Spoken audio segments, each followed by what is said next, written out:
Get Fact Up. Fresh news every day. $90 billion deal. U.S. arms allies to contain the Kremlin. Moscow is openly threatening war with NATO. Officials have named the strike site. American Abrams are already in Estonia. Europe is preparing for war. Zelensky announced that he would turn on the lights in Russia. What, when, and details. Russia is launching large-scale strikes against Ukraine. NATO is preparing for the same in its own countries. Unidentified drones are sowing fear across northern Europe. It started in Sweden, and now the same threat is being observed in Lithuania and Finland. In Vilnius, the capital's airport suspended operations twice after alarms about possible UAV flights. Police checked the area, but found nothing. In Finland, local media reported that a drone was spotted over a power plant in Rovaniemi, an area where drones have been banned since August. These incidents raise the question, who is probing NATO's northern skies? Share your thoughts in the comments. Russian Foreign Minister Sergei Lavrov stated at the UN General Assembly that the North Atlantic Alliance continues to expand right up to our borders, despite assurances given to Soviet leaders not to advance even an inch eastward. Despite the commitments NATO members made under the CIS to uphold the principle of indivisibility of security, not to strengthen their own security at the expense of others, and not to claim dominance. Russia has never had and does not have such intentions, but any aggression against my country will be decisively rebuffed. There should be no doubt about this among those in NATO and the European Union, who not only convince their voters of the inevitability of war with Russia and force them to tighten their belts, but also openly declare preparations for an attack on our Kaliningrad region and other Russian territories. So this crazy old man declared war on NATO in the Kaliningrad region in his own country. NATO could soon suffer the same destruction on its territory as Ukraine. Here are the damaged targets Russia struck while we slept. It's highly likely that countries such as Poland, Norway, Latvia, Estonia, Romania, Germany, Denmark, Sweden, Lithuania, and Finland have already been subject to repeated airspace violations by Russia. Russia poses a threat to Europe's security. Danish Prime Minister warns of new hybrid attacks. Danish Prime Minister Mette Frederiksen should expect more hybrid attacks, similar to those that have occurred in recent days, in the near future. These airspace violations indicate that we are at the beginning of a hybrid war against Europe. I think we will see more such incidents.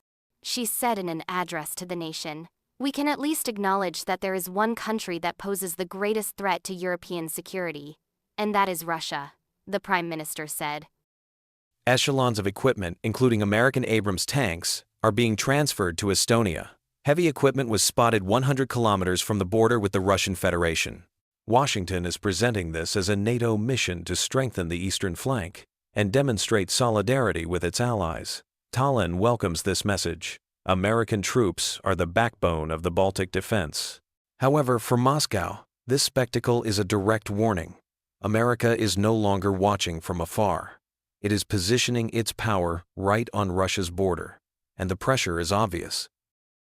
The Guardian media outlet claims a new Hiroshima is possible. External power to the Russian-occupied Zaporizhzhia nuclear plant has been cut for more than 3 days, a record outage that has prompted safety concerns over the 6-reactor site on the front line of the Ukraine war. On Tuesday, the line was damaged on the Russian side, about a mile from the plant. The plant's Russian operators said repair efforts were complicated by ongoing shelling by the Ukrainian armed forces, though Ukraine says it never fires at or around the plant, arguing it would be unacceptably risky.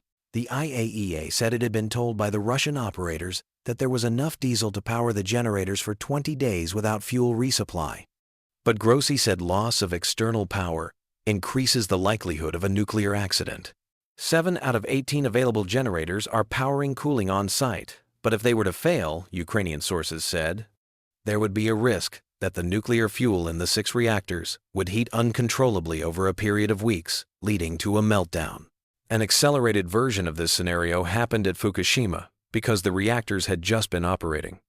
A 9-magnitude earthquake struck Japan, and the hot reactors on the site were automatically shut down in response.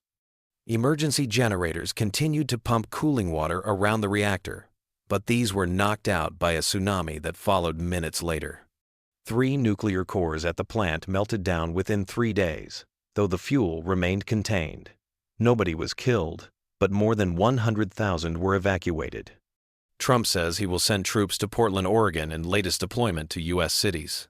At the request of Secretary of Homeland Security, Kristi Noem, I am directing Secretary of War, Pete Hegseth, to provide all necessary troops to protect war-ravaged Portland and any of our ICE facilities under siege from attack by Antifa and other domestic terrorists. I am also authorizing full force if necessary. Thank you for your attention to this matter. Oregon Governor Tina Kotek, a Democrat, responded by saying, Trump is abusing his powers. Hungarian statesman and political figure Viktor Orban complained about Zelensky. Hungary is a member of NATO and the EU. Ukraine would have collapsed long ago without the support of these 2 organizations. President at Zelensky, with all due respect, stop harassing us. It should be recalled that a few days earlier, Hungary invaded Ukrainian airspace. Syria has issued an arrest warrant for fugitive former President Bashar al-Assad. The charges are serious: premeditated murder, torture resulting in death, and false imprisonment. Sham News Network reports that the document orders security forces to detain Assad anywhere in the world and immediately take him into custody. For a country that has endured decades of war, this decision appears to be a symbolic break with the past. International observers are wondering, will this order mark the beginning of a new political era in Syria? Secretary of State Marco Rubio commented on this. This evening, the UN triggered snapback sanctions on Iran. We commend France, Germany, and the United Kingdom on their decisiveness and resolve. 6 UN resolutions have been reactivated, prohibiting Iranian nuclear enrichment and restoring restrictions on Iran's nuclear and ballistic missile programs and arms trade. Russia must clearly understand that civilized lands are distinguished from wild ones, so that they never become the first and are not aggressors. Ale does not mean that the stench is weak. There is no need to show weakness in order to threaten a blackout. For example, in the capital of Ukraine, the Kremlin should know that there will be a blackout in the capital of Russia. Xi is chasing a huge concession from Trump, opposing Taiwan independence. The Chinese leader views the president's eagerness for a trade deal as an opportunity to press for his top goal. Xi Jinping, having paved the way for high-level engagement with the Trump administration, is now pursuing his main goal, a change in U.S. policy that Beijing hopes could isolate Taiwan. This would mean a shift in U.S. policy from a neutral stance to one of active cooperation with Beijing in the fight against Taiwan's sovereignty, a change that could further strengthen Xi Jinping's grip on power in the PALs. Country, the article says.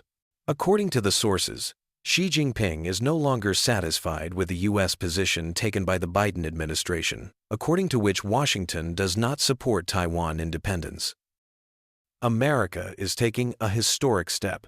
Washington and Kyiv are negotiating a $90 billion mega arms package.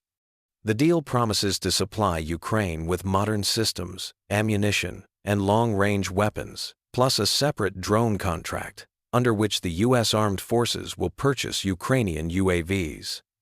According to Zelensky, technical teams are already working out the details. For the U.S., this is a double win, strengthening an ally on the front lines and creating a new defense partnership. China's oyster-inspired bone glue bonds, fractures, can replace metal in surgery. Atom of Chinese researchers has successfully created a new kind of medical adhesive called Bone 02. Inspired by oysters, the new glue is designed to repair broken bones quickly, without the need for metal plates, screws, or big surgeries. The new glue can be injected directly into a fracture site to help speed up bone repair. It bonds bone fragments together in 2-3 minutes, even in blood-rich areas where most adhesives fail.